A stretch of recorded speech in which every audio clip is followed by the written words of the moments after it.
So it's Saturday, the 18th of July 2020. Welcome to a TiLT show and tell July 2020. We had one back in April and here we are, part two. We had a great time in April. It was really, really good. So we're looking forward to it.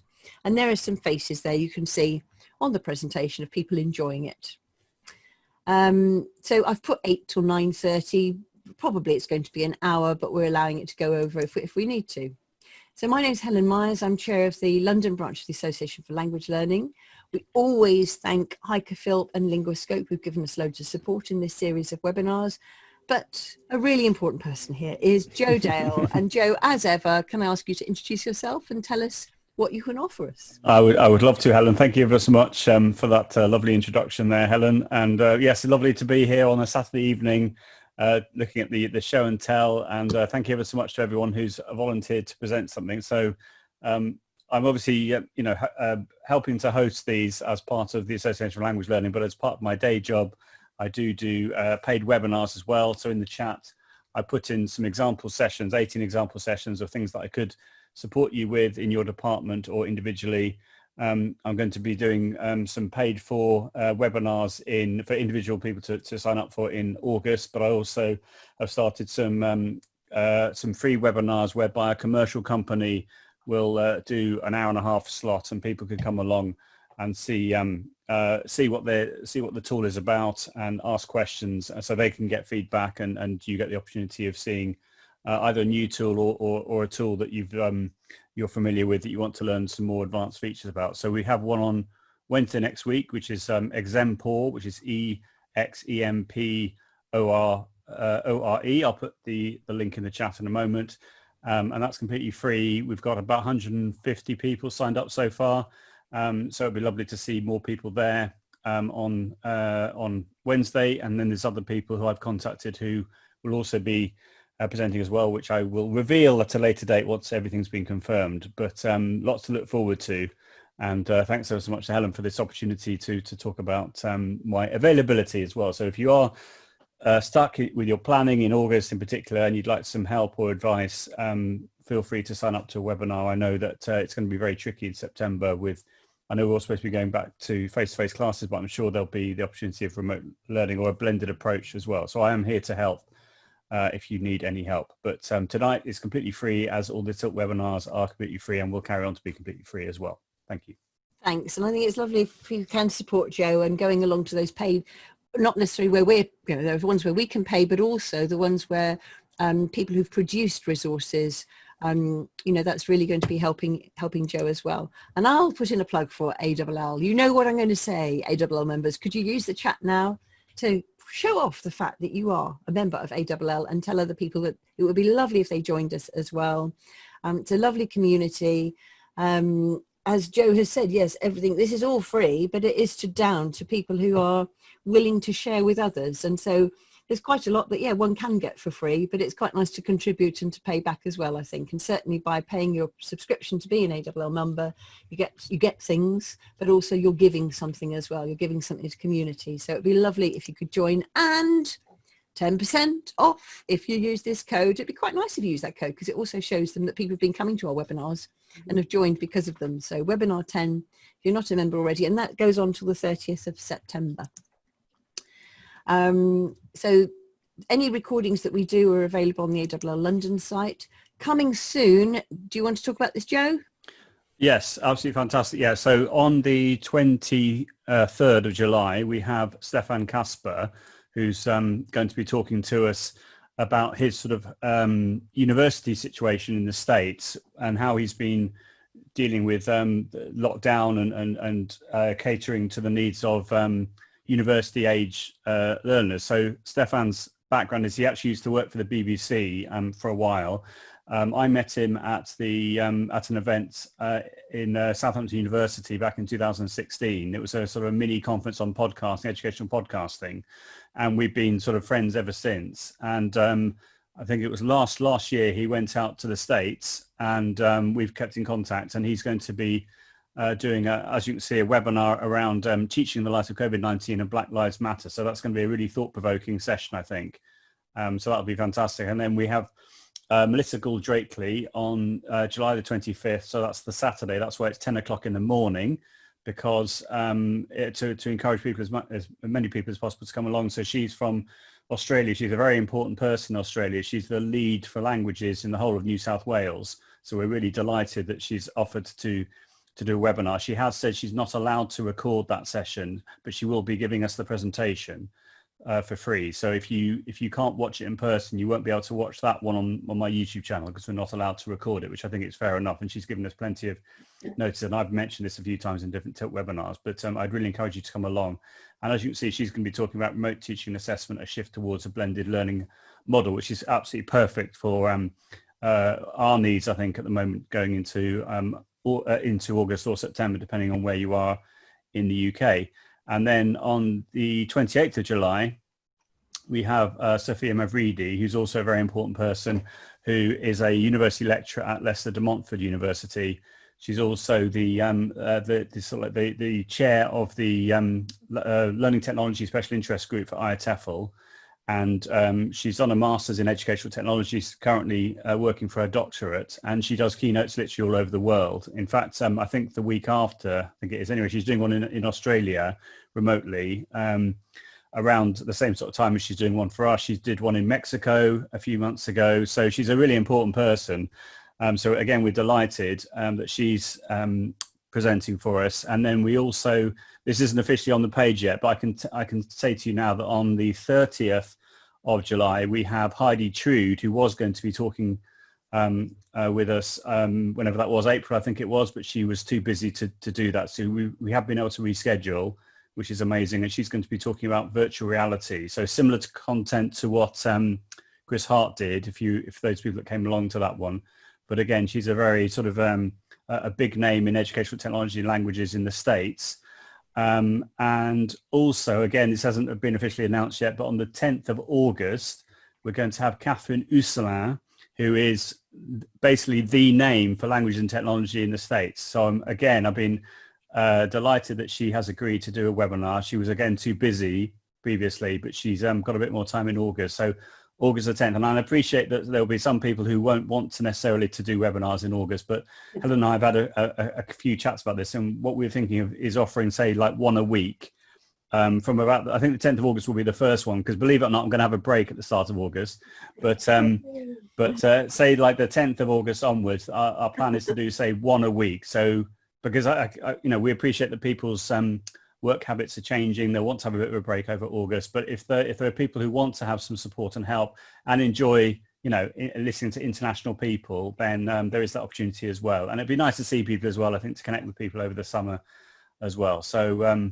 so there we are. So that's it for so far. I think I'm right in saying, well, I think those are all the sessions. If something else comes to me, then I'll tell you about it in the next webinar. But lots to look forward to.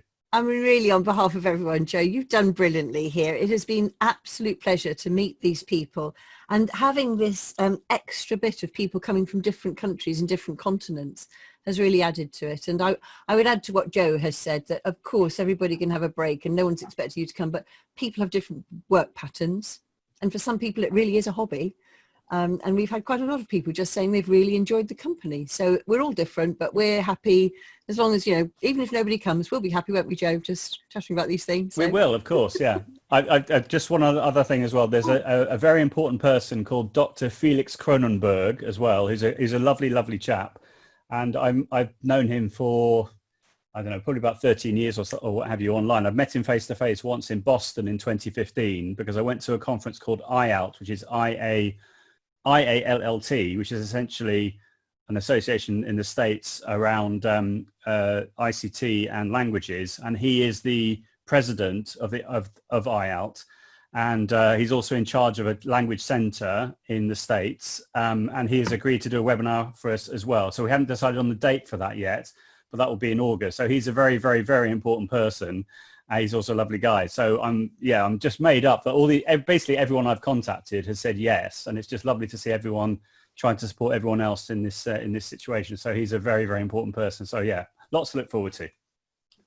Lots of very important people, but you're very important as well, Joe, and everybody here. We're all very important. So I know we are. We are. Okay, so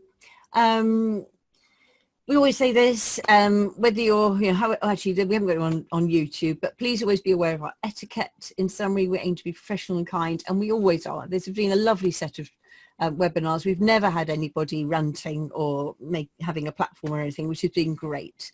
All relaxed and friendly. And we do have to always say and disclaim that AWR London is very happy to host speakers and participants free of charge. Speakers and participants are responsible for what they say. So this is the TiLT show and tell. There we are, and it's over to us. And I think I'm going to say to Joe, are you all right for sort of leading us through? You've got the list of the people who've volunteered. Yes. And I know that okay. Let me and I should stop sharing now. Let me find my list, which is here. So the people that we have on the list, if your name is not on the list, then we're more than happy for you to present as well. But the names we've got on the list are Julia Morris, Esther Borin Bonillo, and Becky Fagg. So if you would like to go first, do you think, Helen, is that fair? Should we do that in chronological order maybe, or in the order I've just mentioned? So if we start with Julia, maybe then Esther. Although Becky's tried hers just now. I wonder whether since Becky's just done it. No problem. If we start with Becky, Becky, I know Julia's got quite a lot that she could share. So I reckon if Julia doesn't mind going last, is that all right, Julia? Okay. Because I think we can just pump her for quite a lot. Okay. Well, I've got 4 things I could potentially share, all of which I've discovered in the last few months or so. So I'm more than happy to do a big slot as well. So whatever is required is fine. That's lovely. So if people, as we go through, if something pops into your mind, you think, oh, I wouldn't mind, whether even just for 2 minutes, that'd be great. So Becky, do you want to share? Have a go to start with? And by the way, everybody is welcome to keep their videos on. It's quite nice to be able to see a reaction, I think, particularly for the show and tell. It's just the audio we ask you to keep off. And I know we can actually mute everybody, but. Can everyone see that? Yeah, that's fine. Yeah, okay. That's fine. So just a bit of background. My name's Becky. I teach French in middle school. So that's years 5 to 8 in Dorset. And I pretty quickly realised early on in lockdown that I needed to do something apart from just the standard Google Slides or a quiz. So I got on board the I'm going to call it the Bitmoji craze, but I kind of filtered out what I needed and what I thought was a little bit surplus to requirements. And I'm just going to show you a few screenshots to start with. So I have no course book to follow with my classes. I don't have very many subscriptions because of the budget. So I tried to create something within my lockdown lesson where the pupils were still handing in a written assignment, but within that they had lots of the 5 skills. So I'm going to include cultural capital as the 5th skill. And this basically what you can see is my very basic virtual learning classroom. So I set this learning classroom screen out. And within that, the first thing that the pupils always had to do was to click on the teacher's head. So I'll show you the interactive version in a minute. And then after that, all of their learning was within the red folder. So once they got used to the format of the lessons, then they could then have the independence and the sort of autonomy just to navigate around the screen, lots of different pictures popping up. To be in control of their own learning. So I'm just going to show you, these are just basic screenshots of what I'm going to show you in a minute. So I tried to include Screencastify. I taught myself how to use that. I've never used that before, with a bit of video, and I used my voice recorder on my mobile phone, sent it to my email, and then obviously uploaded it to my Google Slides. And whether it was a grammar task or a sort of interactive task, that's how I tried to do it. Yeah, this was one of my common cut and paste statements to give them the responsibility of maybe doing that again or not. Yeah, right, so I'm hopefully going to be able to show you now the real thing. So again, complete novice. Bonjour year 5. Bonjour year 6. Is that working? Yeah, great. Comment allez-vous? So today's your last French lesson. 2 assignments for you to do today. One's a very quick feedback questionnaire for the French department, and the second one is to practice questions and answers from today's links. After that, wishing you bon vacances, have a lovely holiday, see you in September, au revoir, bye for now. So that was clicking on the teacher's head. That was the format I tried to do, and obviously that was the last lesson. I then sort of encouraged them to go into the red folder first for the learning. Obviously if they didn't, that's fine. So there are lots of interactive links. If I can just show you the red folder. So if I move on to one of the questions and I just click on one of my audio files. Slide 3. Tu as un animal? As-tu un animal? Oui, j'ai un chien brun. Oui, j'ai un chat Félix. Non, je n'ai pas d'animal.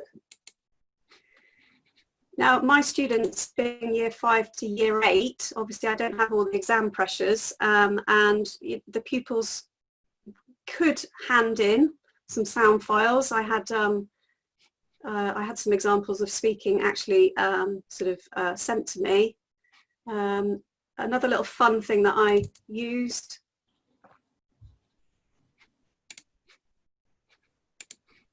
As-tu un animal? Tu as un animal? Oui, j'ai un chien. Oui, j'ai un grand chien brun. Non. So for me, I think giving the children as many opportunities to practice the 5 skills as possible during lockdown. I couldn't obviously assess them.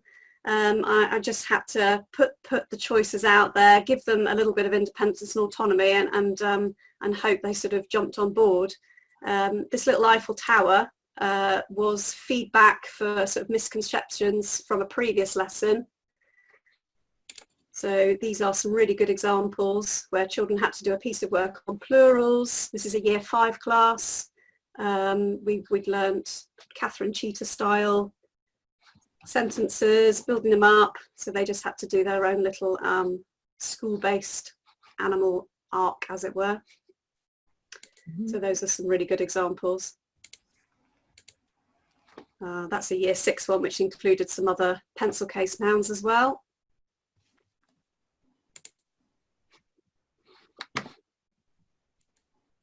What else? And yeah, lots of different things. What else do I need to tell you? Oh yeah, I just had lots of little links. YouTube as well. They just had to navigate around the virtual learning classroom. So again, it's not as amazing as some of them that you've seen, but I just kind of filtered out what I needed it for, and then get them into a little bit of a routine for standards, and then apart from that, give them lots of opportunities for learning.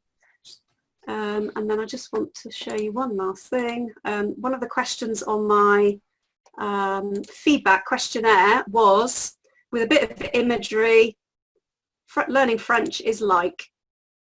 So my favourite answer, learning French is like chasing chickens. Just when you think you've got a handful of feathers, the dratted things run away. I thought that was really amazing.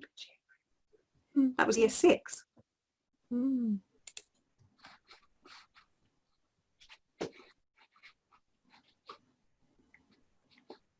That's me done. Fantastic. Thank you ever so much, Becky. Great stuff. All open your mics and give a round of applause. That was great. Really, really good. And I can really take, Becky, your idea of actually sometimes just going for a format that they're familiar with, so that they just know what to do when they get there. And I think when we get back in September, we haven't talked so much at my school about children still shielding, but I think it gives me the option, if I have to stand at the front, then I can still deliver a lesson like this with the learning platform. and then I can still make that accessible so the children shielding at home can still do the same learning, and we can, you know, move forward, and we can progress. So that I think that will work really well. Lovely ideas, and I love all of the Bitmoji things. I think are great, Oh. and I love your. I must get myself a flag, I think, rather than having all the mess behind me every time. I think that's a brilliant idea. Thank you ever so much, really good. Right, so who's next? Who have we got now? So we have Esther, we have Julia, and we also have Sabine Pichou as well in the chat who'd like to present. Oh, lovely. Which is lovely. So who would like, Esther, do you fancy going next? Yeah, is that okay? Do you want to unmute yourself? Yeah, lovely. Yes. Yeah, no, because I did like one of these kind of rookie mistakes, like don't opening the microphone. That sometimes it happens, and I just did it. Fingers, wish me luck that all it's going to work okay. Because you'll be fine. You're a seasoned webinar presenter, aren't you, in these show and tell? So you'll be fine, Esther. And well, and I'm going to put like a tiny bit like in, you can see my full screen. Okay. Yes. Lovely, The thing that I want to put, it's a tiny little bit like who I am. Okay. So like my name is Esther, as you say, Joe, and I'm teaching at Cardiff University at the undergraduate program, and as well, I'm teaching at the evenings in a program that it's called Languages for All. That it's for any student that it's learning any degree. They can learn 9 different languages that we offer alongside to their degrees. And they kind of start from beginners, like, or zero, like absolute beginners, to finishing with like a kind of like advanced level. I'm still teaching like small tiny groups about AS and A levels and few GCSEs, and this year it's the first year that I didn't teach in any like higher school all the whole year. It's like I did mostly like masterclass and some webinars and some workshops in different high schools in Wales, and as well I'm part of the language ambassador for Root of Languages Cymraeg as well too. Okay, it's more or less it's the things that we're doing, and for me it's like since we are on the lockdown, it's been quite strange because we were teaching face-to-face on Monday, and on Tuesday suddenly we were all of us in front of screens. It's like we did like a remotely movement in 24 hours. And we've been doing as well, it's like I just finished 10 days ago. My last lesson was 10 days ago. And we were teaching at the same timetable that we've been teaching all the students at the university. And the icing on the cake, it was a kind of hybrid models that we did in a kind of like, it was like not a marathon, it was like a sprint time record, because we only had 10 days to design those models, because it was a kind of like crash models that we're doing at the beginning of June. And this year, because of COVID-19 and because all of us were under this kind of lockdown, we had to move remotely. And the thing that we did, it's like normally those lessons, it's 4 hours face-to-face. Imagine having a students 4 hours, 4 hours in front of you in a screen, and we were thinking it's going to be crazy for everybody. It's going to be like too much. And we decided to doing this kind of hybrid model that it was 2 hours of flip blended learning part of the model, and after that we were seeing the students this kind of like a screen face live lesson. Okay, and the thing that we were doing, it's like I didn't want to bring some things about, I don't know, Mentimeter or learning apps or maybe WordWall. It's like I want to show you a thing that we've been using to doing some kind of formative assessment with the students, that it was with that tool that it's called TiLT. I advise you that the only tiny disadvantage if you're teaching secondary school students, it's because you couldn't track if they did or not the exercises. But because we were using as a formative assessment, and we were doing like a kind of peer review feedback, and at the end, for example, I'm going to show you the last TiLT. We were doing like a kind, when we were doing like the face-to-face lessons, it was designed, that thing, for doing an escape room in life. But this time we decided that the last part that we were doing together, it was like a kind of Dungeons and Dragons life. And that was the way that we were finishing this. And we saw that the students, at least with the last chart that I'm going to show you, they did more or less the activities. And the other one, it was a chart that I designed just for the students be prepared and ready for do the online assessment, the one that was summative. Okay, I'm going to show you. Firstly, this tool, it's called TiLT. After that, I'm going to put the links of the two activities, and you're going to have a look, and you can play with all the activities that it's been designed. And even if you're feeling adventurous to join that interactive tool, you can copy this, and after that you can refurbish for yourself this one, okay? Because it's quite a good thing. TiLT, it's TiLT.com. It's a free online tool that it's developed in UK. And the good thing that you have, it's like nowadays, it's like they start doing few things. Now you can do more and more things. The students, they can access with the mobiles. They don't have to open any profile because you send to them a link that you can embed on, for example, or on your OneNote or on your classroom note or on your Word document in an email, or you can embed on your website, okay? And they can play as well with their phones if you want to do live. You can do lots of things nowadays with TiLT. Before you didn't have the chance to do too many things, but now more and more. If you can see, it's like you can do lots of different kind of activities. You take the one that you want to do and you embed in all that tool. You can put quizzes as well in this activity. But I'm going to show you how it looks like when you have a profile. It's like it shows you the logo with Cardiff University. Don't be worried because it's not a premium tool. It's free. It's because as Cardiff University, we have like a kind of set that we go directly with our username. The thing that you have, it's like you have here your profile and you have your workspace. You can put the things in different folders and you can put the files inside each folder. And I'm going to show you now the one that I was using as a recatch, as a review before to do the exam for the students. And after that, the thing that we did, it was like a kind of 1 hour live session that we were talking and we were having a look about the things that the students, they had like maybe more issues, or they found like, okay, that was quite hard, or that was easy enough, and things like that. You send to them, that I'm going to put you for you, you send to them this link to the students, and the students, they open this one and they directly can navigate on there. You have the index. And after that, the thing that you can start to having a look, it's some activities. The first one that we started, it was a quite easy-ish activity that was a kind of drag and drops. And you have an immediate feedback because, for example, you choose that this one is this. Imagine that I take this one and I put in a wrong place that it's not what it's supposed to be. It says, no, I don't like it. Okay, we have to move where it is the correct one. What else?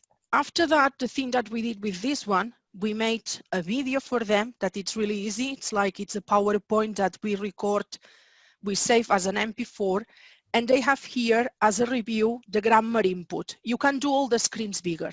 Here I left like minimize, okay? They have like as a recatch because they've been learning with those processes before with us, because remember that one, it was like the last part to review before the exam. And now they have this kind of exercise that they have these kind of sentences that we miss one part of this one, that it's for have an agreement for meeting someone, and we need to see which one is the correct one. And if I put here and it's the incorrect one, it's gonna let us know what we did or not, okay? It's like I'm putting randomly without taking care of what I'm doing, and I'm doing submit, and it's gonna let me know, okay, these three, they are okay, but these two, they weren't. And you have the chance to back to do this one, and you check again if they are correct. And you have an immediate feedback when you have to review the things, okay? After that, we have another small video with as a recatch with the imperative. And after that, we have here something that we need to write. We have a cook recipe. We have a recipe for a paella. And they need to change the verbs in imperative, okay? I'm going to put this kind of random thing, and the tool is going to give us the feedback that says, look, the feedback is this one. The student can write whatever they want, and after that, with the feedback, they have the solution for the exercise, and they can see if they conjugate or not in a good way all the verbs, all the tenses. Later on it with the videos, and after that they have like these full in the gaps. Okay, I'm going to try to do it bigger. And at the end we have this one that it's drag and drops again, and if it doesn't like it, it's going to let us know, look, that's not a good one. And it's for review the daily routine with one of the past tenses that they've been having a look how they have to do. Again, this one is in a small paragraph, and they have to change all the verbs in present tense to change to the past tense. And they have again the feedback if they did okay or not, for see if they are writing in a good way or not the paragraphs. And they have again another one for the weather time. They have another drag and drops. And after that, the last one that is the review of this other past tense. We did this one because that module, they have lots of grammar, and we thought it's like, okay, for the exam, to poor things, after doing all the hybrid lessons, having an exam, we thought, okay, we need that they can use a kind of tool that is interactive, that they can practicing the things, and after that, letting us know how it goes, and they have another hour with us reviewing everything. Okay, I'm going to show you this one that it's for another module that, again, it's this kind of hybrid module, but they had an advanced level that it's A2, more or less a pre-intermediate level. And this one is about sorting out a crime, okay? And the last part of this, it was a live session with them playing Dungeons and Dragons to sort it out a crime. Every team was a different detective, because the thing that we thought, it's like all of our students know about noir literature and they know lots of detective, and we thought, okay, it's going to be a way that engage them. Again, we have the index for the things, a drag and drop about some kind of like thieves and burglars vocabulary that they start to having the input in that one. And again, it's a drag and drops that if it's not okay, it's let us know, it's like, look, that's not a good one. And they start to having the input with this one. After that, with this, they have again input with the vocabulary. And now here they have a kind of success. Some things happen, and we start to put them in a kind of like crime mode, because after that they're going to sort it out the crime with us at the lesson. We put for them in that case a PDF, because you can embed a PDF, or you can embed on TiLT your PowerPoint presentations as well. It's like, it's not the most faster tool to use, but it gives a lot of chances and possibilities, because you can embed lots of different activities in one of these tools. Okay, you put everything there, and after that, we put that one because we wanted that they review that one, because it's supposed that the input for this grammar they already know because they are in pre-intermediate, but always it's good to refresh in the things. And this one, it's a kind of exercise that they have to see if it's okay or not, and they let us know if it's correct or not, the answer. And after that, we go into the input to review what it's complementary, direct and indirect, this kind of object, complements of direct object and indirect object. That it's one of the things that normally the students that learning Spanish, they are more struggle with this. They have some input there, and after that, they have this kind of exercise that they need to see which one is the correct one, and they see if it's the correct one, and they have the explanation for this, okay? They continue with all of those sentences. What they have in common, those sentences, it's all vocabulary related about someone that commit a crime or something related about a police inspector, because it's going to help them to do the activity that we're going to do together later on. They continue with this. After that, here, the thing that we embed, it's an audio. I hope that it works, the audio for you, because I think that I pressed the audio, okay? Este mediodía ha aparecido muerto en su despacho el señor Pérez. Los vecinos lo han encontrado a las 10 de la mañana en su casa porque el loro del señor Pérez había gritado mío. Okay, we have this audio that it's following all that text. And later on, what they have, questions about the text that they already listened here. They continue with this. And the last one, it's a joke because it's a game with a hangman, that it's a clue for the crime that they're gonna sort it out with us, okay? And this one, it's a kind of more like difficult exercise, but the thing that they have to do, it's for the students that they always ask to us, I want something that I'm gonna put in process if I learned more or not. They have to take out all the parts and substitute those parts for the objects, the complemento directo and complemento indirecto. And we have again the feedback, and they see if they did correctly or not, okay? And this last part, we explain to them that the game is afoot, and we're gonna send to them an email to them, and they're gonna have different emails for doing the teams. And after that, when we sit together on the lesson, we're gonna sort it out the crime. And here I put for them some links that they have more interactive exercises that I found on internet.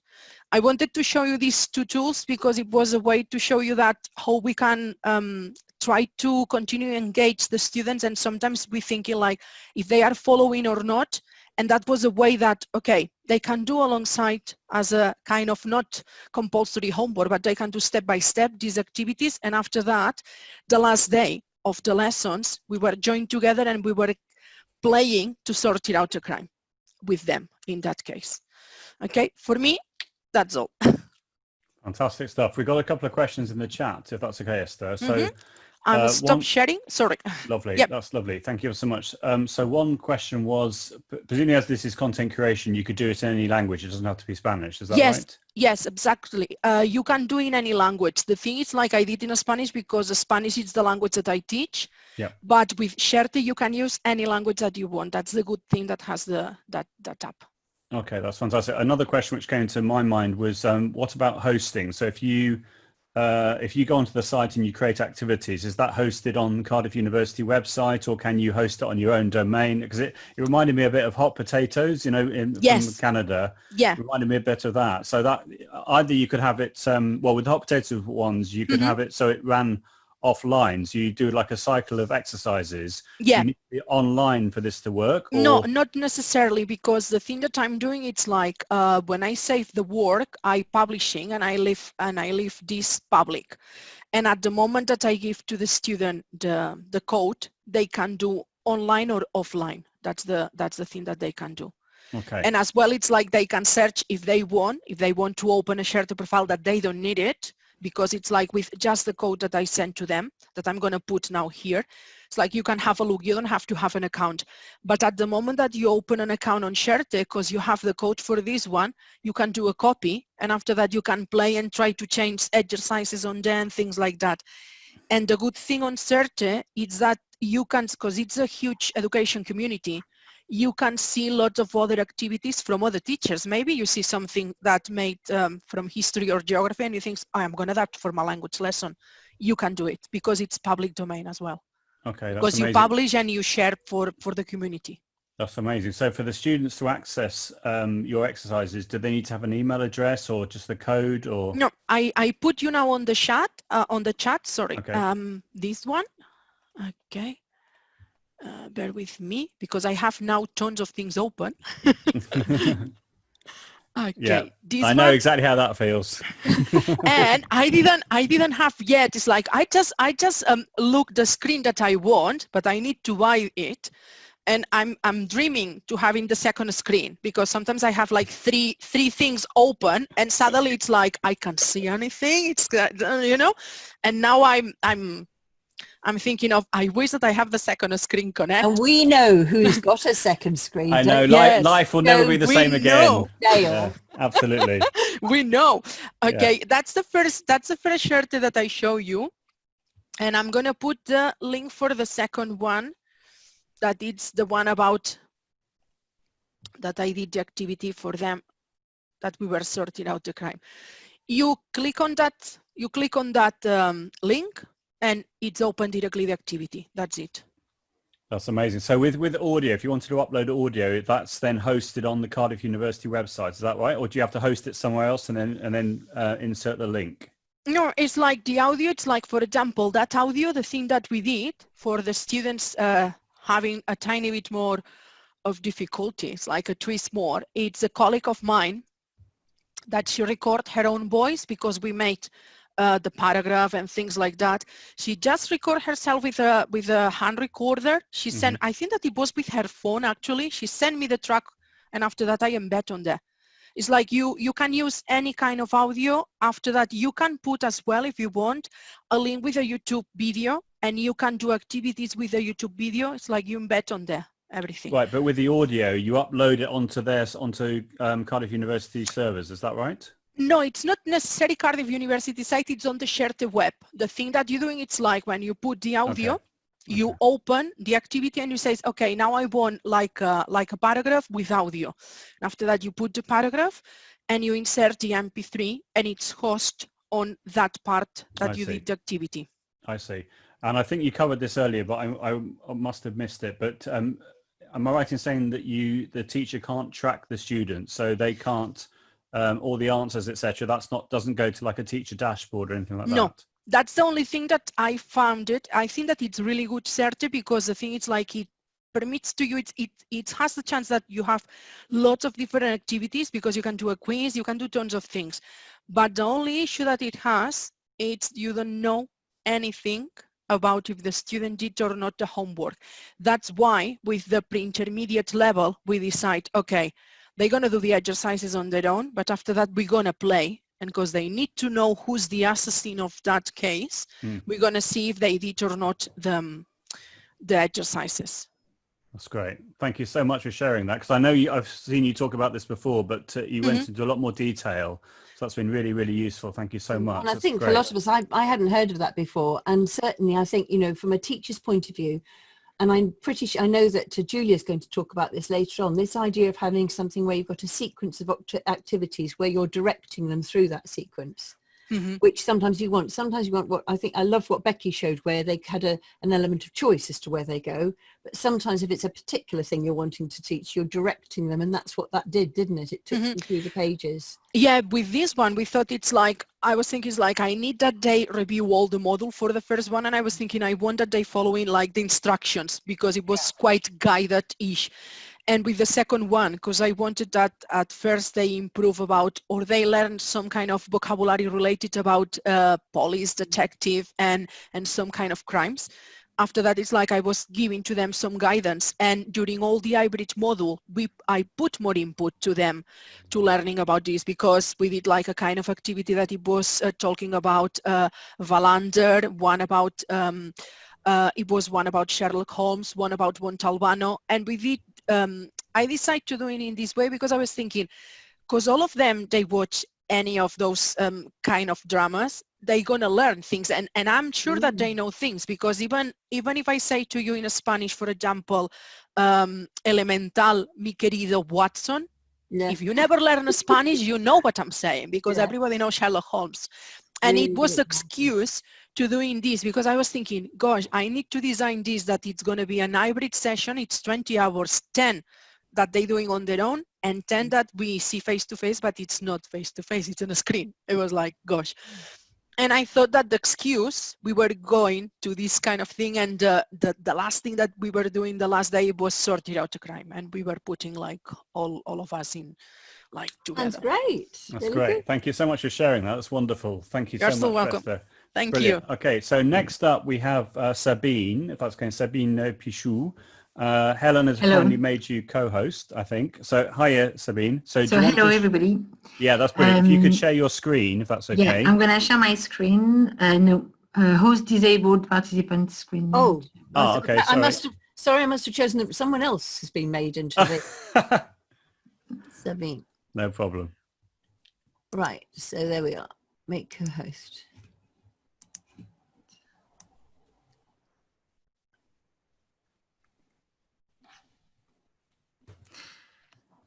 Is that all right now? No. No, okay. So your username, let's just No, I have SVC. That Yeah. was svc.spishu. S.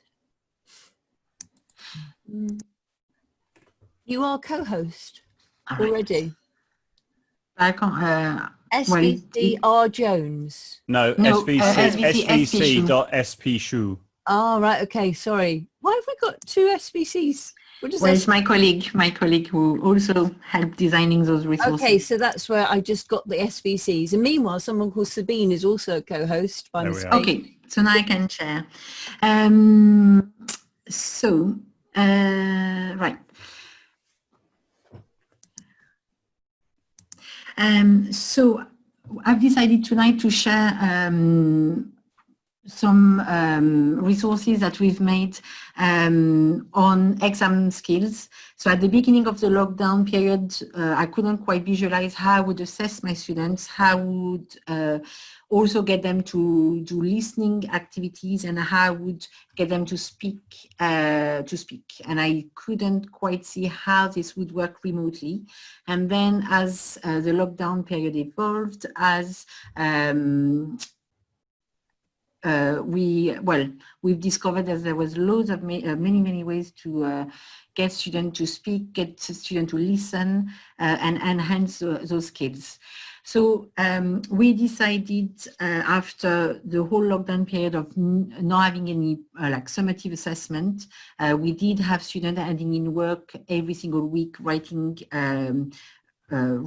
paragraphs or things like that. We didn't have properly summative assessment. So with our year 10 and year 9s, because they are both doing Key Stage 4 and GCSE, we decided to do virtual mock exams and focusing on doing a listening, reading and speaking exam remotely. So those lessons were inspired by Helen Meyer's lessons that she shared on her blog.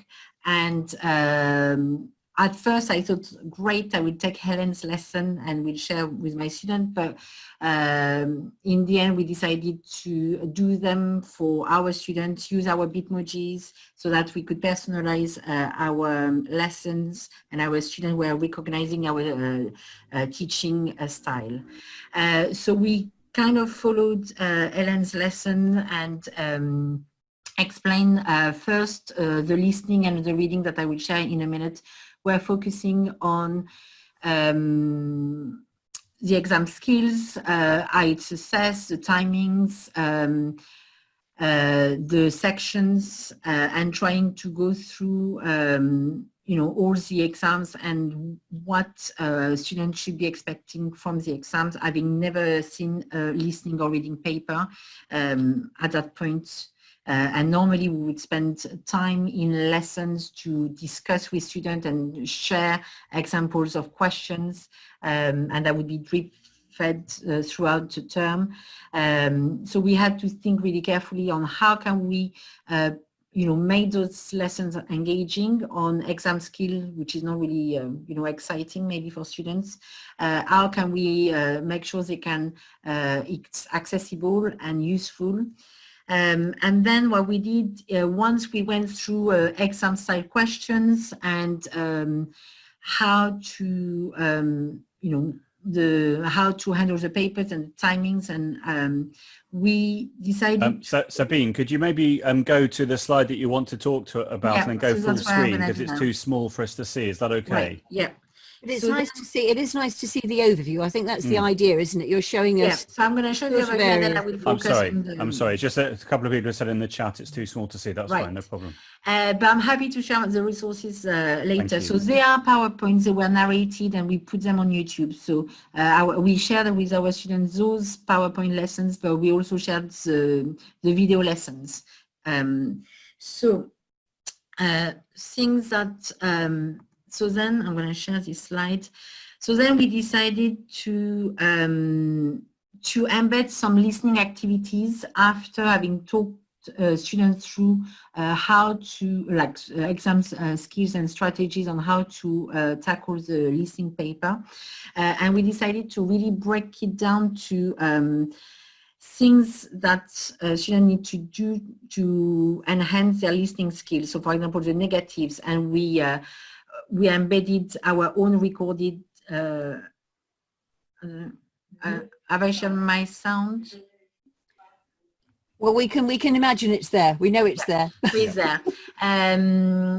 So it was great. Students were focusing on all the negatives, and there was one activity to really practice that.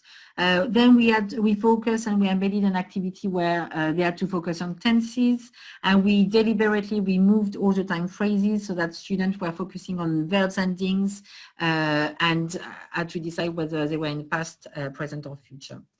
So we went through exam tips. So if I share, so if I stop sharing this one and I go quickly through the reading. So the reading was the same principle where we went first, we looked at the exam paper, question styles, those two sections, and then we embedded activities for the translations, and we use translation walls, which has been shared quite a lot on Twitter or on Facebook, MFL Matters, and just to really try to drill into students that the translation in the reading paper, there's 9 chunks for 9 marks, and they need to, if they don't know the first chunk, they can move on, and they can still get 8 marks without knowing, the first chunk, and they trying to build that resilience and trying to break it down to see that it's manageable. So that was a foundation, and then we embedded a higher, and I used the AQA responses, so to also show that there's not just one possible answers, but like different ways.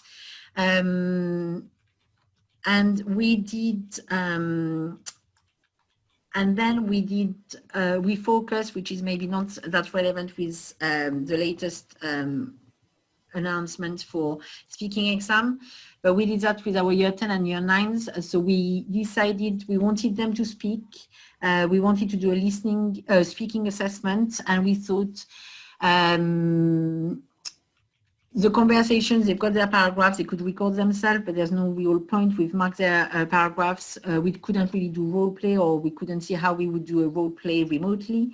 So we thought, let's do the photo card, because we wanted to build that sense of, well, students can do the photo cards. They normally love describing a photo, and we give them an easy structure to follow, which is a PALM-W, which I will show, which is not my invention, but something that has been shared, and we are using it. But our students know that, so that they can actually record themselves for 40 seconds to describe a photo, and just start to train them for maybe next year to record themselves. So those lessons will be also used next year for, we're thinking about how to maximize lesson content next year, and exam skills, speaking assessment, which take a lot of time. We will now do them online, remotely, set it as prep homework, because it will save time, and it's actually doable, and we can do much more. So the PALM-W, again, we've explained the photos, the topics. We shared, so that's a photo mat that they have in their book that we've designed years ago. Then we were focusing on the PALM-W, trying to explain to them how to describe the photo using that. We put photos, and they had, so we built in some activities for them to drill in the vocabulary, the grammatical structure, which is être en train de, the phrase autant que je le sache, and then they had to do a match-up exercise. So they were the key to success expressions that we wanted our students to, learn and use in their description of the photo, a gerund as well. Then we drilled in the grammar. Again, we use the listening pyramids and recorded a description on the photo, and they had to try to match up what they were hearing, whether it was I was describing people, or the action, or the location, the mood, or the weather. We made them draw the photo, so we described the photo and they had to draw it. They had to do a trapdoor activity. Wow. And then we looked at the advice from the example to students. And then we asked students to record themselves on Vocaro and send us a 40-second speaking assessment. And if I share with you the outcome of what our students produced, so they were my year 9. Are you showing, are we going to hear them? Yeah, if you want, I can. So, well, it was just if you were going to share the sound, you've got to click on share computer sound before you send All right. That's yeah, all. I can see it. Thank you. Right, so I'm going to here. I'll just say this is brilliant. Really good. Well, it's greatly inspired by you. And well, but to give a background, you got in touch with me, didn't you? And you said, would you mind sending me the PowerPoints because it makes it a bit easier? And I immediately said yes. I mean, I see you share so much, which is really good. But I love the fact you said we like to give them our own voice. And it reminded me, I hope you don't mind, a little anecdote where there's something on YouTube where I say the French and then I say the thing in English afterwards. So it's English, French, English, French.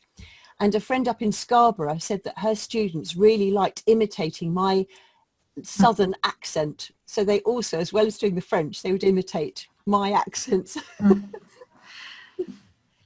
Yeah, so that was the work our students produced. So they were in year 9, so you can see some of them, they photocopy, they print the PowerPoint, they write, they did the drawing, some they did everything in their book.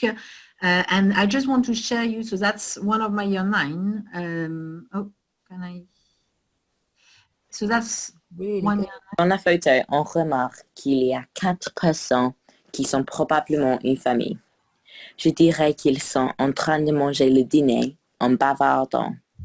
J'imagine qu'ils sont chez eux et ils sont dans leur salle à manger. Cette photo me plaît beaucoup car je la trouve sympa vu qu'ils sont heureux. Autant que je le sache, il fait beau et il y a plein de soleil. Wow. So yeah, so you can see that like those lessons I've drilled in the vocab, and the activities I think were quite engaging, and we really enjoyed using the listening pyramids to embed listening so that students could practice, listen to how we pronounce autant que je le sache, je dirais que all those constructions. So yeah, so reflecting back on those last 13 weeks, now, yes, at some point we realized that all this time invested in making lessons and those recording PowerPoints and turning them into YouTube video, we were, some legacy of our work, and we would be using it, next year with our students. So that's it. It's brilliant. And just the generosity of sharing things as well. Thank you so much for that. And can I say that the things that we're doing at the moment, for those people who are presenting, anybody who's willing to share anything, if you send me links or put links in the chat, and then I can put it all on the website afterwards. Absolutely brilliant. That was fantastic as well, because I've communicated with you via Twitter. But that's a departmental effort, can I just say? So we all made those lessons as a team. So we've got the Spanish and the German versions as well. Wow, brilliant. Could I just share a little trick there, if that's okay? Sabine, can you just bring up your PowerPoint, the one with lots of slides in again? Yep. Because that's just something that's come to mind, which I think you might not know about, which is useful, I think. So what you were doing, I think I'm right in saying that you were coming out of the presentation to then go to another slide. So let's say you wanted to go to slide 7. Can you just run the slideshow let's go for, so can you run the slideshow from right? Let's imagine you wanted to go to slide 14, right? But you didn't want to come out of the presentation. What you can do is if you tap 1 and 4 on your keyboard, if you go back to slideshow mode, on say slide 7, yeah. So I don't know if that's slide 7, but let's say you want to go to slide 14. If you just tap 1 and then 4 on your keyboard, the 1 and then the 4, one after the other, and then press enter, it should take you straight to slide 14. Oh, yeah, you did. There we are. Oh. So what you could do is if you have a list of the Always different learn, slides, Joe. if you wanted to have a list of all the slides you want to go through in a presentation, it makes it a lot slicker because it means you don't have to come out of the slideshow and then go to that slide. You can just tap on the number of the slide, e.g. if you want to go to slide 14, you put 1 and then 4, then press enter, and it goes straight to that slide without you coming out of slideshow mode. Oh, Wow. it's great, isn't it? Another little trick on the same point is, can you just press the B key for me, please, on your keyboard? Which one? B? B, just the letter B. Yeah. That went black. Have you done that? Yeah. Oh, right. Okay. So it goes black. So that's interesting because we're seeing the screen right now, but on your screen it's gone black, is it? Yeah, it's gone black for me. Right. So that's interesting. I don't know why it hasn't changed on our screen, but basically if you click the B key on your keyboard in slideshow mode, it will make the screen go black. And if you press now any key, like the enter key, it then comes back. And if you press the W key now, it will go white. Is that right? Oh, yeah, it did. Yeah, there we are. So that's interesting because now for us it's gone white, but it didn't go black for us. But anyway, that's fine. Right, So that's right. and that works also in Google Slides as well, as in the B and the W also works in Google Slides, but not the number slide, which is annoying. I don't think it does anyway, but the B and the Y in Slides also makes your screen go black. So if, for example, in a face-to-face classroom, if you felt the children were not concentrating or for whatever reason, you press the B key, it goes black, you then bring them back to you, and then you press any key, and then it goes straight into the slideshow mode again. Oh, that's really good. Or the other way around, if they're not looking at me, I just press it so they see something instead of me. But oh, sure. Yeah. really, Okay. Really good. This is lovely. Thank you ever so much. And lots of praise there. And Prim, I love the way, Prim, you put about 4 exclamation marks, everything with wow. Great. So all of the presenters will love reading what people have said afterwards.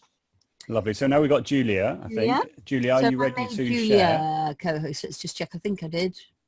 Right at the beginning, yes. Lovely. So you're muted, Julia, at the moment. You're muted. Yes, sorry, I'm unmuted now. Hello. I think I'm going to do the same presentation that I did for the Downhouse Teach Meet. So if you went to that one as well, sorry, it's your time to go and get a coffee or something. But hopefully not everybody was there. Because I wanted to show how you can turn an online text that's maybe in a textbook, also on a picture, not as a text, to turn that into an actual text. So you can then make it into a worksheet or whatever, and then also how you can use immersive reader on it if people don't know that yet. So what I'm talking about, I'll share my screen now. Here we go, share. No, not quite the right thing. Sorry, how do I get it so that I can actually see my screen at the top? So here we go. You can hide meeting controls if you want to. Yeah, how do I do that? And then you press escape to get them back again. Okay, they've gone up a bit. So, okay, so hopefully you can see there's a textbook here. And so this is just a random page from a German textbook. And I guess most people are now using some kind of online textbook like ActiveLearn or Caboodle like this one. So, and if you've got a text like this one, the problem is it's just a picture, not a text. So I can't really make this easily into a worksheet. If I wanted to, I don't know, take words out, make it into a gap fill or something like that. And I found a really good program, which is free. So it's an app for your computer, and it's called PhotoScan, which hopefully you can see. So you can just find that on the Windows store if you're on a Windows computer. There is possibly a Mac version as well, but I'm sorry, I haven't got a Mac, so mine is all about Windows PC. So I really recommend this app, PhotoScan. So it has a bit of adverts in it, but in return it's a free app, so that's quite a nice thing. So and what it does is it turns a screenshot into text. So how it works is like this. So if I've got my text here, if you don't know this following shortcut, it will change your life, namely the Windows key, Shift and S, and it will bring up the snipping tool, super useful. I don't know how I ever lived without this. Because it really makes it very easy to take a screenshot here. So I just draw my box around the bit of text I want, and it doesn't even matter that it's in 2 different columns, so it will recognize that, which is also very useful. So I've taken a little screenshot there. Now I go back into my photo scan, and then I say from clipboard, there you go. So here's that little snip I've just taken, and it has automatically turned it into text here. I mean, it has a few mistakes in here. It gets better if you zoom in more. So I think if I go in more into the text, it would improve the quality. I won't do it again now, but try a bit. Normally the quality is better than this, I have to say. And the nice thing is also you can take out the line break. So this is what the original line break was like, but obviously I don't want it like this. And I can just click there, and it just saves you having to take out all those, all those paragraph marks basically. Sorry, this one wasn't a very good example because the text was a bit too blurry, but I show you one I prepared earlier, which is in here. So this is the same text, just a little bit of it that I've taken out earlier. And I did correct a few mistakes, but not very many, like here it needs to be but anyway. Okay, so now is the text. I could make it into a gap fill and so on, but the great thing is I can now also use immersive reader on it, and I hope there are at least a few people who don't know immersive reader yet. Well, no, I hope that everybody knows immersive reader because it's amazing, but hopefully you don't get too bored if you already know it. So immersive reader is built into any Office product, so any Microsoft Office. Like here I'm in OneNote, it's also in Word and in online Word and in a lot of their websites as well, so in Teams as well. And what it does, so if you've got a text like this, you go to View and then Immersive Reader, and does it do it? Here we go. So this is a tool. Are you still there? Because my Zoom has disappeared. Yes, we're here, yes, and we're seeing it. You can still see it. Yeah, good. So Immersive Reader is a tool for students who have maybe dyslexia or some other learning difficulties, and it gives them a lot of options with the layout of the text. So as you can see here, you can change the background color, for example, which is really good because obviously some students like it more with blue or green or whatever, so really easily they can change it themselves.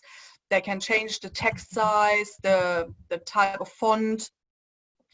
So without having really to change my document, they can change it themselves how it is displayed. They can also, as you can see here, it has highlighted the nouns. And because earlier I selected that this is a German text, it recognizes all the German nouns as well. So obviously for grammar work, this is really great as well, because you can just put in your French, Spanish text, whatever, and it automatically shows them all the nouns, all the verbs, and adjectives and so on. So that might help them. And it even shows, so it shows at the top there, N for noun and so on. And you can also change the line focus. So if you've got students who are really struggling with reading, with dyslexia, they can narrow it down so they just see one thing at a time. And then something that is amazing but also open to abuse, I would say, is that you can also translate the whole text. So you could just click document and it will literally just translate the whole text into English. So it kind of has like Google Translate built in, which has its dangers, I have to admit. But if you're in a classroom and you can control what they're doing, or if you've got more motivated students, like in the sixth form, for example, then it can be a super useful tool, because if they click, so translate, so into English by word, which means now they can click on any word and it will show them in English. Well, this one is the same anyway, but Tage, so it's translated as days. Bunte, it translated as colorful. And the translation is actually pretty good. Not always 100%, because it always only shows one option normally, which obviously can sometimes cause confusion. But whenever I've tried it out, it worked pretty well with the translation. And here's the amazing part, especially for remote learning, they can read it out as well. So I haven't shared my sound now, and unfortunately everything has disappeared. But yeah, so you can have it read it out. So I can't demonstrate at the moment, but I will read it in whatever language the text is in. So it works in English, French, Spanish, lots of other languages as well. And the pronunciation, I mean, obviously it's auto-generated, but the technology is getting better and better. So it is very good pronunciation, definitely better than the student's pronunciation. And so, for example, I've put all my vocab lists into OneNote for them, and I'm giving them a little instruction at the top, which says, use Immersive Reader to listen to the list. And if you have it as a table and you tell OneNote, for example, that one side is English, one side is German, it will read each one in the right language as well, which is really useful. So it will change pronunciation kind of in between. So that's a really great way for the students to hear any text they want. And actually my sixth formers now want all their texts like this, basically, because they really like having this inbuilt dictionary. And I mean, with the sixth formers, they're using it sensibly, and they're actually using it to write their own vocab lists and so on. So it's really useful. Yeah. That is it on Immersive Reader. Well, actually, no. I quickly show you. So if you have it in Word, if you're using the normal kind of Word program that most people have on their computer, it's kind of a smaller version of it. So if I go here to view, again, I've got Immersive Reader. There we go. But this one doesn't have as many options, so it doesn't have the whole translation part to it, for example. It does have read aloud, so as long as you make sure that you actually set, now it's reading, as long as you set it to the right language, it will read it out properly. If you want to use the translation thing, then I recommend using Word Online. So if your school has I think you need 365 subscription to use this. But if your school is like a Windows school or whatever, then you can, it works in there. I thought I had one open somewhere. So in Word Online, you have got all the features with the dictionary and so on built in as well. Yeah. Brilliant. And I can really confirm it really does work, and the French accent is really good. I don't know about the German one, but the French. And certainly I've asked my students who are gradually preparing their speaking answers to conversation questions, you know, they put it in and then they can listen to it and practice from there. Yeah, and you can change the speed as well, so you can make it faster or slower, which is really useful for them as well if you want to listen a bit more in detail. Brilliant. Really good tips there, and lots of people saying thank you very much for that. And that first one especially, I mean, I've known that sort of thing exists, but I think particularly at the moment where we are, as you say, we're using textbooks, and whereas we can't be there in the lesson now to tell them what everything means. So certainly what I'm doing for the listening now is making it, they have the transcript of everything and everything is translated so that they can see what it means afterwards, because I'm not there to do the mediation. So now I know you can do that for the reading text as well. Brilliant. Really, really good. Yeah. Okay. Right. Okay. So as you can see, I've already gone through the first 2 points. So jump to a slide in PowerPoint in slideshow mode, make your screen go black. Right. So the next thing I'm going to do is show you quicker conversations, which I know that I've shown to a couple of other people in other show and tells. But if you haven't seen it before, I think it's very exciting for asynchronous speaking practice. So you need to be logged in, which I think I am. Yes, I am. So I'm logged in already. So what I'm going to do is show you how this works. So you click Create Instant Feedback, and that generates this page. You then go to where it says Start a Quicker Conversation here. Okay. So you click on that, and then that generates this page. You could put in a title or a tag, which allows you to then find it afterwards. So if I were to put in, for example, TiLT Show and Tell, like that, that should, hang on, show and tell. There we are. Right. So that's now the tag or the title, which means I can go into my account and do a search in history for my, or go to tags, I mean, or labels, and then find the tag afterwards. Right. So I'm going to click record. So the idea of quicker conversations is you can either use it as a way of recording an individual piece of audio for a QR code, but you can also use it as a conversation. So it could be that you recorded some audio and then you give that to the students as your question. They then record their answers, or you could do it as the first line of a dialogue. They then record their second line of the dialogue. You then record the third one, etc. So I'm going to click record right now and show you what I mean. Here we go. So blah, blah, blah, blah, blah, blah, blah. Right, so that's now uploaded, and it's uploaded onto, if you go to the UK version of the website, which is what I am on now, it goes up to UK servers. If you're in Europe, you'll go up to servers within the EU. This was created by a physics teacher in the southwest of England near Gloucestershire at Wycliffe School, whose name is Mark. Right, you can also, in the free version, you can also take a photo. So it could be that you take a photo of some work and then get the children to give audio feedback about it. Or for the photo card, you could take a photo of the photo card or example photo card. They can then give some audio description of that photo card. I'm not going to do that today. I'm just focusing on the audio. Likewise, you can write text in here, which could be an instruction, or the students could be writing their text, or you can put in a web link. Now at the bottom here, you've got these 4 different buttons. If you're just focusing on speaking, you can get rid of the other ones and just have the microphone selected. And then I would really recommend clicking on the moderate this conversation option, which is what I've done right now. And then you click start your quicker conversation.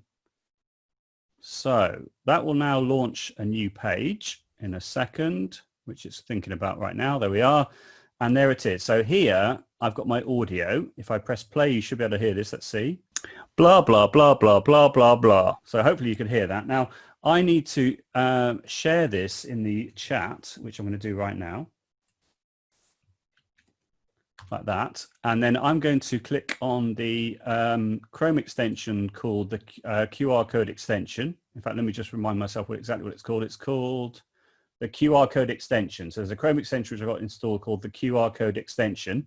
So that allows me to have a QR code appear on my screen or on any web page that I'm on. Or if you highlight some text and you click that, it will turn your text into a QR code as well. If you wanted to give, for example, an instruction as a starter activity, you could put that, this is in a face, well, it doesn't have to be in a face-to-face classroom, but you'd appear that, you'd show that on your screen, the children could scan that, and then they would have their written instructions on what to do. Right.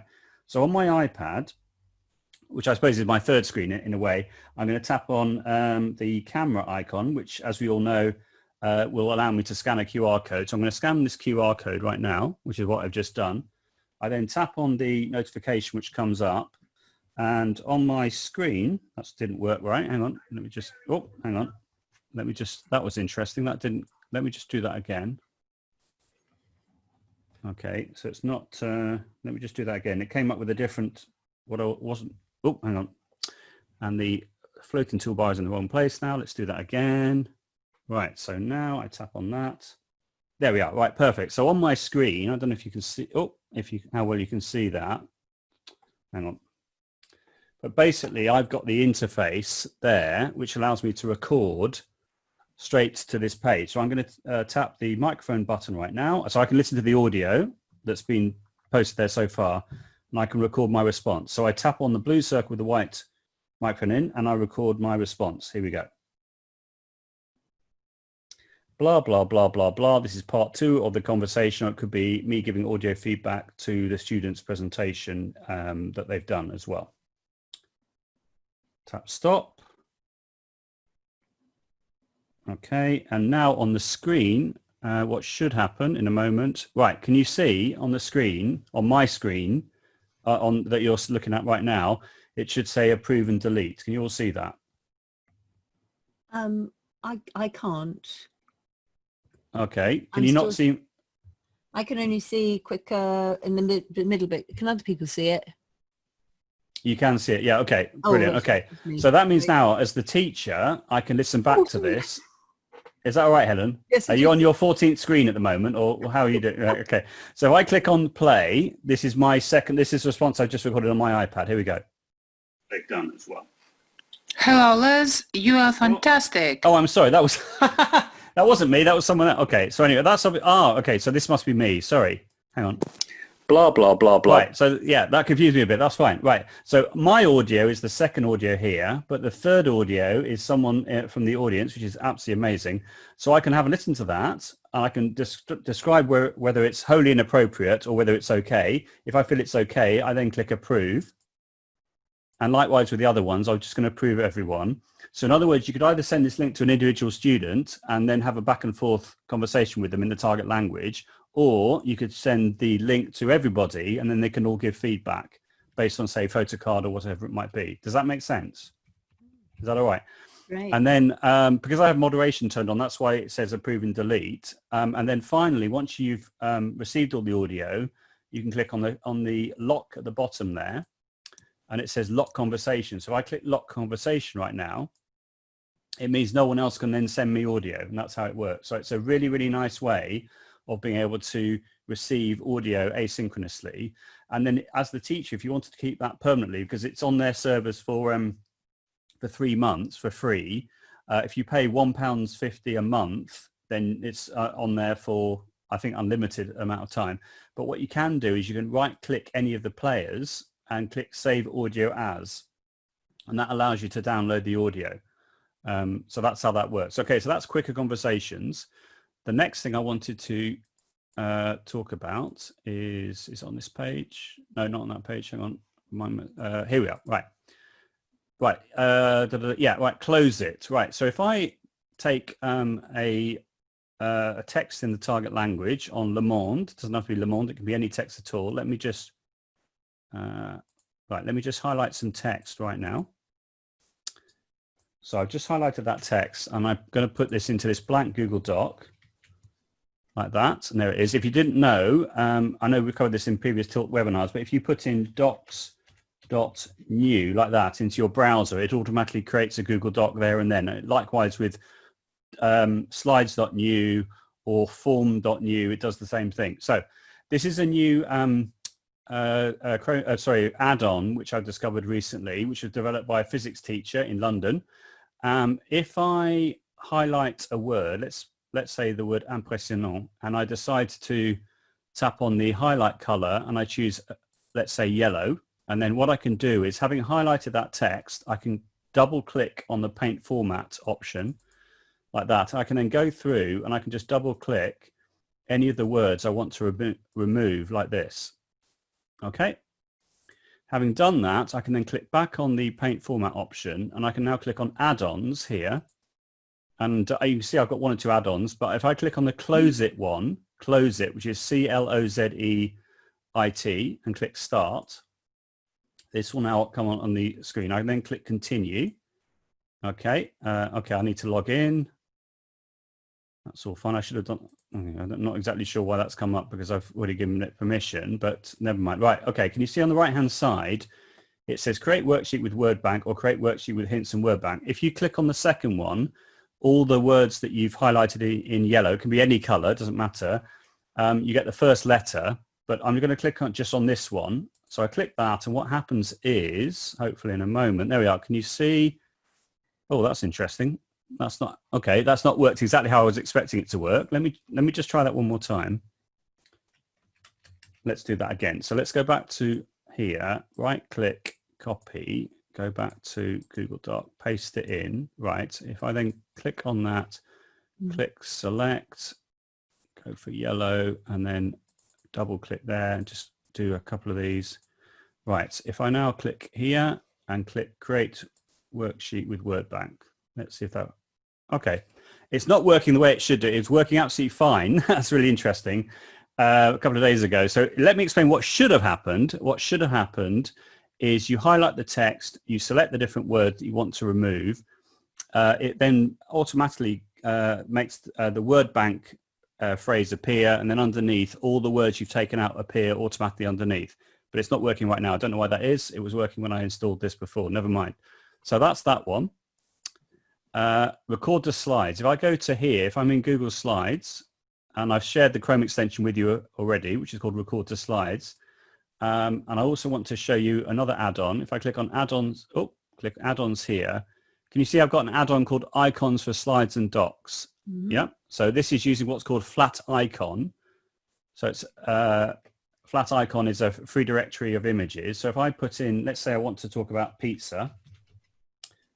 So I do a search for pizza and I find an image. Let's say I want to choose this one, and I click insert, and what it does is it automatically inserts that image like that into Google Slides, like that. Okay, which is quite nice. Oh, I can choose the size. If I think my pizza is too pixelated, I can have a much bigger image, and I can choose the color as well if I wanted to. There we are. That's a much better pizza in definition. Right. So that's that one. So the flat icon option is very nice, and it's called icons for slides and docs. So this works in docs and in slides, as you can see. But there's also the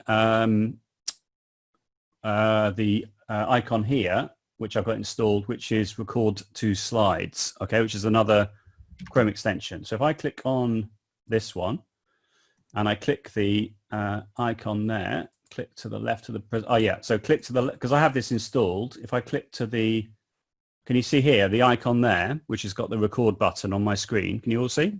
Yeah. If I click on that, then what should happen, it might be because I'm using my, let me turn my video off on here. Right, let me try again. So if I click on here and click, that's right, click there.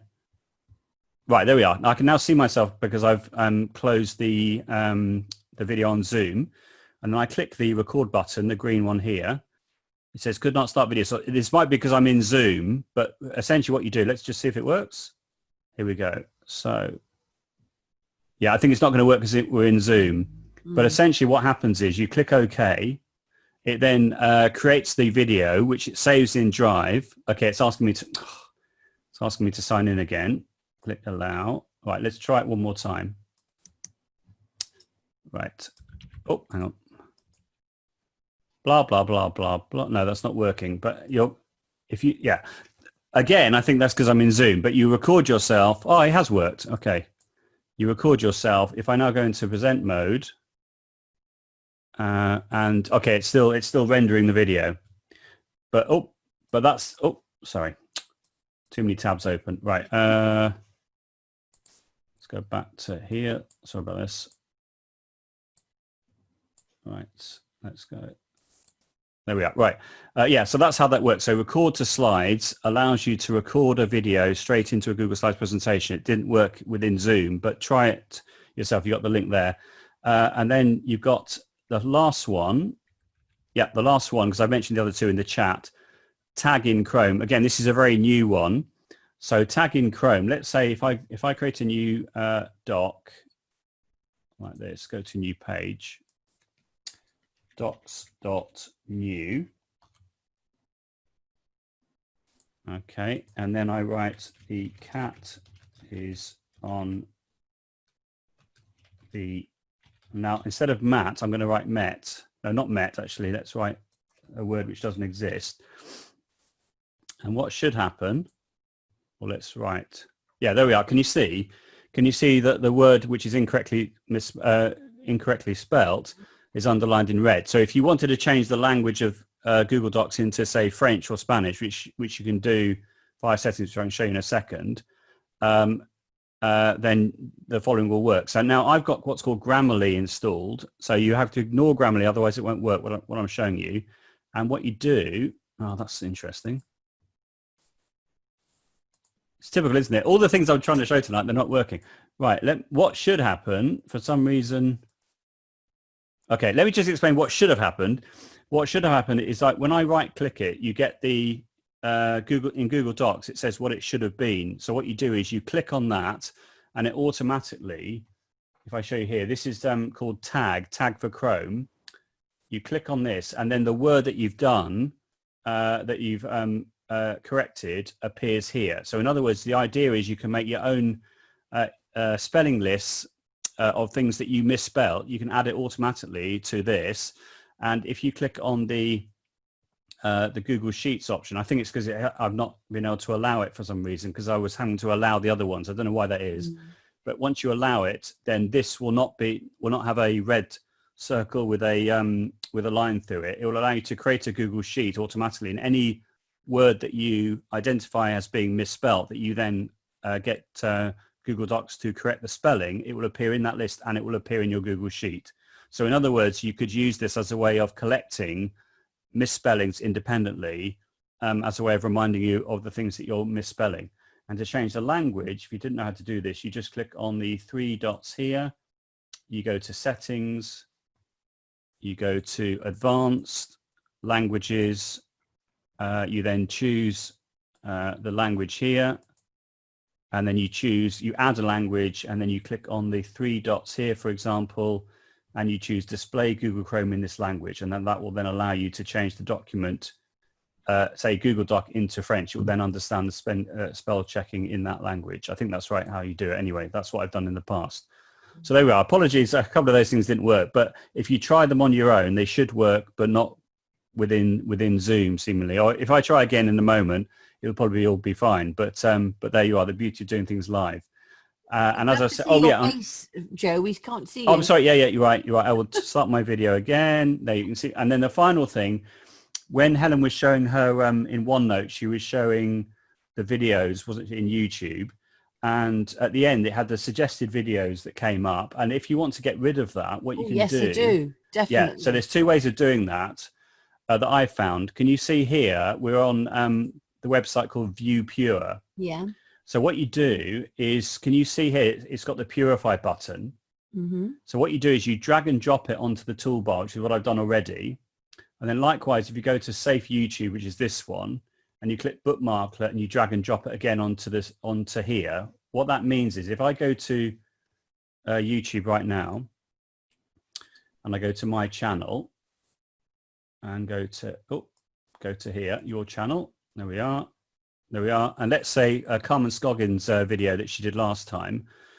If I click there and click share and click copy, then what I can do is I can go to, no, in fact, I didn't have to do that. If I'm in YouTube and then I click on the Purify option here, yeah, then what will happen, there we are, can you see? Yeah. And I can now take that, I can embed that into OneNote or what have you, and then I won't get any suggested videos that come up by doing that. Really, really good. Yeah. And then likewise, if you go to the other one, which is this one, Safe YouTube, if I go back to, where was I? I can't see where it's gone now. Let's go back to, oh, that's right, because sorry. If I paste in that YouTube link again, like that, that's Carmen's video. If I now, if I now click on Safe YouTube, so the other option, like that, it does this. So it's a similar idea, and then you just copy that or get the HTML code, and that will eliminate the option of the possibility of a suggested video coming up which you don't want the children to see. Yeah. I think I'm right in saying that comments are removed as well, but you'd have to check on that. That would be the best thing, because that's the thing they're most interested in. Whenever you show YouTube, they want you to show the comments. Well, let's have a look right now. If I click, well, I know on this one they've been disabled anyway. We always, but let's just have a look. If I paste this link in now, yeah, so you've got no comments there. There we are. So it's the same. So that all the comments, so there's no possibility of any comments there. It's just the video. So yeah, so good to know. Yeah, that. so all you have to do is drag and drop the bookmark, either the Purify one or the Safe YouTube one, and then when you're on the YouTube video you want to share, you just click on that bookmarklet, and then either copy the link or the embed code, and away you go. Brilliant. So there we are. That's me. That's you. Well, that was brilliant, Joe. Haven't we had a good evening? And that's just lovely. Yes. Round of applause to Joe. Thank you. I'm sorry a few things went wrong, but you have to, they're all very new. All those things I've discovered in the last sort of month or so, I would say, a lot of them. Certainly the record to slides one has only just come out, again, created by a teacher in the States. But yeah, have a look at them. I think for languages, they're very nice for obviously video feedback or speaking practice. Really, really good ideas. That's really generous. And you've given us a link so that we can see the ideas, because I could see you at the beginning furiously putting through ideas. We weren't really sure, whether we were going to fill in the time, but we have. We've done it, yeah. Teachers, and that was fantastic. Thank you so much to everybody. good, wasn't it, Joe? Really good. It was to have all great. of It's the just lovely ideas. seeing everyone sharing their ideas. It's just Yeah. fantastic. And Yeah. yeah, it's just brilliant. I mean, you know, as we've said many times, the silver lining of this whole situation has been the way the language community have come together and shared ideas. And what a better way to spend a Saturday evening being all together. It's just wonderful. Lovely. And what would be lovely, could you all, come on, show us your videos, open up your audio. There aren't too many of us. And I'd love to hear, we've got someone from Bermuda. Who's from Bermuda here? We'd like to Awesome. hear you.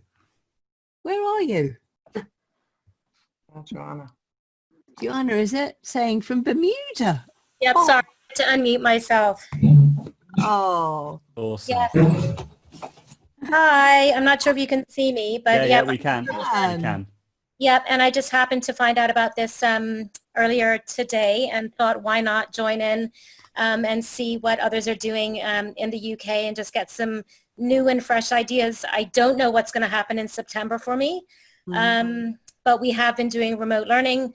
We did 2 weeks in June, and it's all up in the air, I think, for everybody at the moment. So it's been very helpful to be here this evening. So thank you so much for everything that you have all shared.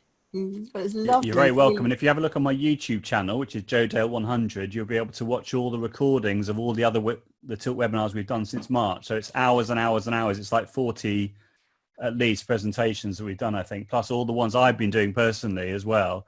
So you've got hours and hours of free CPD just there for you.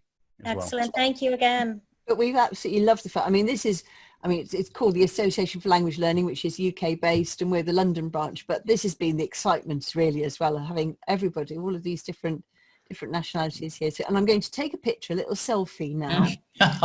So come on, Cider, can we see you? Lucy, you don't have to, we understand there could be very many good reasons why you don't want to show yourselves, but it'd be lovely to see you. Oh, lovely. Great. And I've loved some of the backgrounds that we've seen.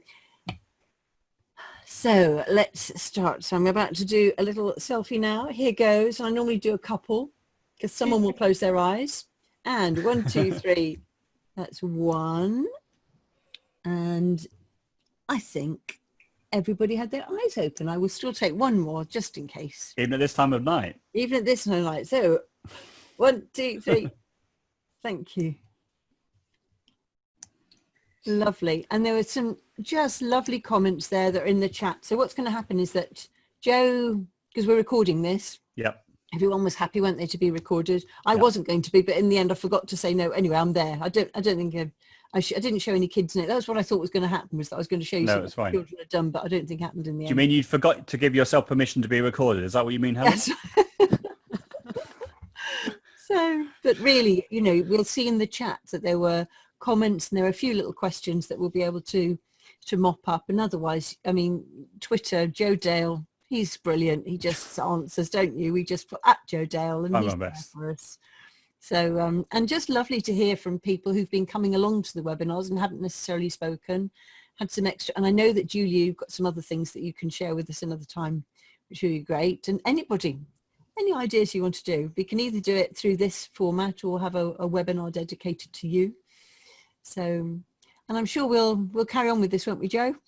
Well, that's the plan. I mean, the first date we've got in the diary for August is the 10th of August, which I appreciate some people might be on holiday, but it will be recorded. That's with the amazing Catherine Usselin from the States. So she's going to be talking about culture. She's a French teacher, and she's going to be talking about sort of authentic resources that she's found, and she's prolific in how she's been collecting different resources and how she's been sort of organizing them. So she's going to talk a little bit about that as well. But the main thrust will be on how to use authentic resources that she's found in French. So there'll be lots of sort of US-based resources, I'm sure, which I'm sure you'll find fascinating if you wanted to come along or catch the recording. And then, I mean, if we had, say, one a week, is that what people... Are people interested in coming to webinars in August? Does that sound good still? Yeah. And if there's, I can see Becky's asked about Key Stage 2, Key Stage 3 ones. We haven't had a particular one dedicated to Key Stage 2. Obviously, people we could ask, or anyone in the room that wanted to offer that, but that is something we could definitely do. That would be good. I know that, there have been webinars which have been organised by people in the primary sector. But so many of the things that we're sharing, it really goes right across, doesn't it, up to adult learning as well, because adults can be just as excited by some of these things. In fact, often I feel what suits adults suits very young children, and it's the teenagers in between who can be a bit fussy, really. But I think certainly lots of the ideas for Key Stage 3 have been fine, but definitely, I think it'd be nice to have a dedicated one for Key Stage 2 ideas and there may as be, well. presumably, there are even more issues for youngsters about the whole access and computers and this sort of thing can be a bit of a problem, can't it? So you're looking for ways around. But that was lovely to have your input, Becky. There, absolutely loved those ideas. So. Helen, with the university sector and younger ones. Sorry, I interrupted somebody. Sorry, I just reminded myself of something which I'd forgotten to share. I don't think I've shared this before. This is called this is the Twitter account, but it's the same as the website. So there we are. Game Night Buzzer. I don't think I've mentioned this before. Anyway, Game Night Buzzer. What it allows you to do is as the host, you create a page. You give the code to the students, they then put the code in, and then it's basically what happens is everyone gets a big buzzer on their screen. You tap on the buzzer, and then the person who tapped the buzzer first will appear on the host screen with their name. So obviously, the children put in the name that they want to appear. It could be their actual name, or it could be a made-up name. It doesn't matter, as long as the teacher who knows who each person is. And you can do things like remove the names and all that sort of what have you, because I've been involved a little bit with the developing of this. So I just thought it was a really good idea, and I just checked whether it was GDPR compliant and no student data is kept on the servers and what have you. But if you're doing like a game night over the summer, be it personally with your family or using it in lessons, it's just a really nice way of being able to see who buzzed first. So you could ask a question, or you could do something like you could do charades, for example, and then send a private message to one student in the chat, so they know what it is they've got to perform, as it were. And then it's then the rest of the audience, as it were, the other students, who then tap on the buzzer, and then the teacher will be able to see who buzzed first, and then the teacher can then ask the student what they think the charade might be, or whatever, any sort of question. You could use that with Key Stage 2, Key Stage 3 or 4, but I just think it's a really nice and cool idea, and I think I'm right in saying it's unlimited how many people you could have in it, or certainly it's fine for a class size. And just check it out. Give me some feedback, or give them some feedback on Twitter. They're not educationalists at all, but it seems like they've been developing this for a while, and I did check with them about whether it would be appropriate for educational use, and they said yes, absolutely. And I've tried it out myself, not within a group, and it seems absolutely fine. So I'd definitely have a look at that, because there's another one called Buzz In Live, I think it is, Buzz In Live, and you can only have 6 people for that for free. It used to be completely free, and then they changed it. Buzzin.live it is, I think. So this one is completely free. So there we are. I think these are the sorts of things as well. That, I mean, we've said that we some of us have got together for a social evening, just ourselves. Yeah, exactly. Yeah. And this is the sort of thing we could just try out, can't we? Because we like playing games, don't we? I know that whenever we've had presenters who've said, and now I'm going to give you a code and I want you to click on it and do something, people love it. And it also means if you've participated, you'll use it with your children, won't you? Saida, I think you were about to say something, weren't you? Yes, I just want to say thank you so much. I mean, I literally was so lucky because I only seen your post on Facebook literally a couple of hours before the event, and I literally went straight away to register. I mean, this has been absolutely brilliant. Thank you so much, every single one. So lovely ideas, and hopefully next time I'll be able to share something as well. It's been absolutely brilliant, and I think I'm going to be I'm actually not very good at technology. I'm probably the slowest in the department, but having loads of ideas, I'm going to show off in September, I'm telling you. That's great. I'm not going to say Joe Dale told me that. I'm just going to all my ideas. No worries. I'm kidding. No, it's been absolutely brilliant. I'm going to try all of them. It's absolutely fantastic. That's lovely. And one thing, and Joe, really what I meant as well was, presumably we can have, I mean, the idea of having a show and tell, say, every term, something where, because I think it's lovely where people have, I mean, hopefully Julia feels good about herself that she just inspired me to go off and do something and use those ideas, and it is rewarding, I think, then, isn't it, for the presenters to see, because I did that, it had, and then that has an effect on so many learners, basically. So I couldn't agree more. you know, it's a nice for everybody, isn't it, really? It validates what you're doing, because anybody who's not a language teacher just doesn't get it. So that's why you need to have a language community. So it has made me absolutely believe in my virtual learning classrooms when maybe others look at it and don't get it. So thank you. We got it. The lovely comments, because I'm aware that when I said thank you, when I was doing the thank yous, for some reason I'd hidden the chat, and I looked afterwards and people were just blown away by that. Lovely. And you've got a good avatar. I mean, this is what I've said before, that Bitmoji. Yeah, Bitmoji. I love right. it. And now that the only thing is I've got to change mine now that I've had my hair cut, in case anyone didn't notice. I had my Bitmoji with quite long hair. Now I've got to find it a bit shorter. So There we are. Okay. Well, Lovely. Thank you so much, everyone. And then we'll be in touch then. Obviously, there are things. And I think, Joe, you answered the question about, we're going to put things on, aren't we, when we're available? Yeah. We don't know what's going to happen, do we? And this is the thing. Nobody knows what's going to happen next year. So, and summertime, if for some of us, that's when you've perhaps got a bit of time to be able to reflect and do a bit of planning and think about it if you want to. Yeah, definitely. Yeah, we'll be here. If you need the help, we'll be here. But we are going to have a bit of a break at the start of August. But then we'll start again on the 10th of August, and then we'll go from there. But I think, I think, if there's any problems at all about anything to do with anything we talked about, the community is there, and I think that they've always been there. But I think particularly in the last few months, they've really been incredible. And I'm sure other subjects, I mean, are probably a bit jealous of the languages community. We're definitely the best, aren't we? No doubt. Of course, yeah. But I think in all seriousness, in lots of ways, I think the languages community have always been at the forefront of technology, apart from sort of ICT teachers, as it were. Like, who was the department who used tape recorders first? It was probably the languages department, wasn't it? I'd have thought, going back, and all that. We're the ones that need all that media, aren't we? Because it is the listening and the speaking and the reading and writing, all of these ways. And I like, Becky, the way you talked about your 4 skills and then the cultural capital as well, that really this is now, with the internet, that really is an absolute gift for us, isn't it, for tapping into culture. So. And I think one of the nice things about all the fact we've recorded all the webinars means you can then dip in and have a look at things over the summer. And I think there's been, we've seen quite a few websites which allowed you to make sort of text comprehension activities or use multimedia in different ways. So what the great thing about this, I think, is the fact that you can have a look at them and then choose what best fits your classroom situation. So it might be that some people really like the widgets one. What was it? Book widgets, the book widgets one, or Xerti, or whatever it might be. But because we've recorded all these sessions, it means you can then go back and have a look at them and remind yourself of all the content, because we appreciate that during the term it's been incredibly hectic for everybody.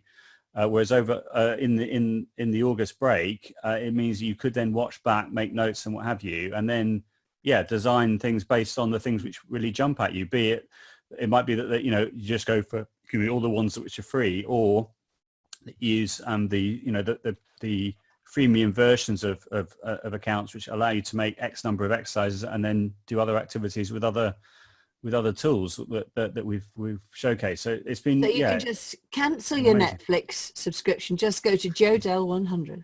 Well, that will be your evening. Oh yeah, another piece of good amazing news, which I think yesterday or today I went over 1,000 subscribers. So literally I started off like before lockdown on about 200 maximum, I think it was. So I've had literally about 800 subscribers since March. So it just shows.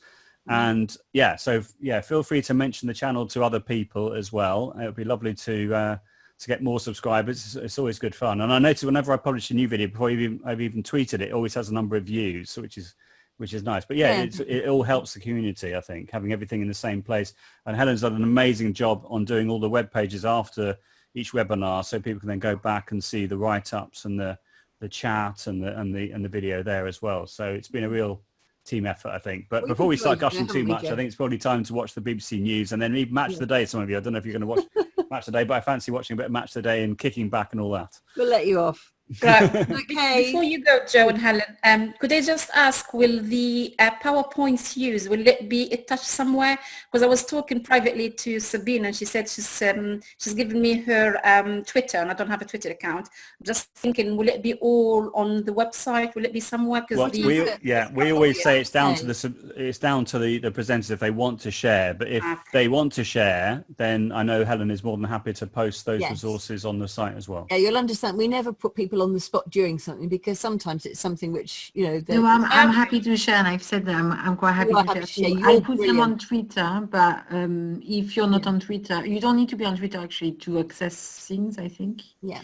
If not, I could email you, Helen, or I don't know. If you email me, if it's, I mean, what we tend to do is just to have it all on the one page, so that, you know, more or less you'll think, oh, where did I hear about it? It was that webinar. And if you go to that webinar, then you'll see it. So the chat, for example, I put all of the chat onto the page. So, but if I post a link on the chat now, yeah, that'd be brilliant, and then I can include that.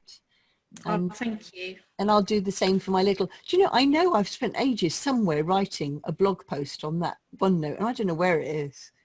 So much has happened over the last few months. I think it might be on a Facebook account somewhere. Anyway, you need to go and watch your football, Joe. Absolutely. You've worked very hard. You deserve it. Thank you.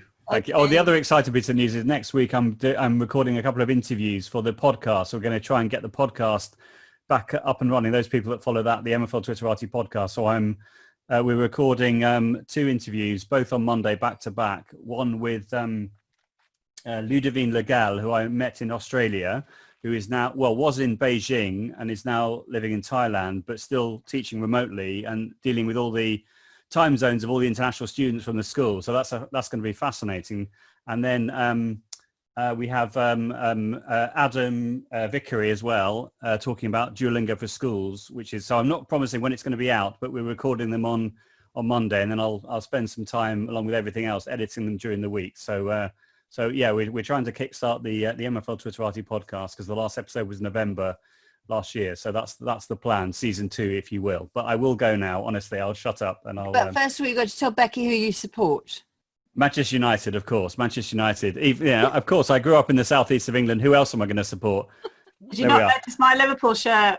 Oh yeah, no, I thought that was great. Yeah, that's yeah, absolutely. Can't you go there? Oh yeah, and also so Julio's asked about Martin Lapworth. I'm going to be doing another webinar in my new series with Martin, which we have agreed the date, but I haven't put it out. I haven't started advertising that yet, but I'll advertise in my that new series. In my new series, which is going to be free, or the commercial ones are going to be free, and that will I'll announce the date once I've agreed everything with Martin. But yeah, that's coming up in the next week or so.